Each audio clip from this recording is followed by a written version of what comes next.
Frisbee is a brand new kind of toy.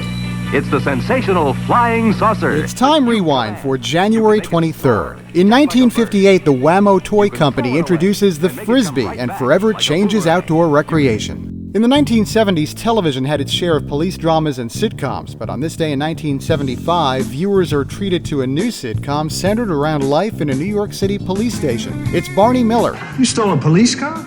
Yeah, can you dig it? A fire engine I can dig. But some things are sacred. In 1977, the miniseries Roots, based on the book by Alex Haley, premieres on ABC. What's your name?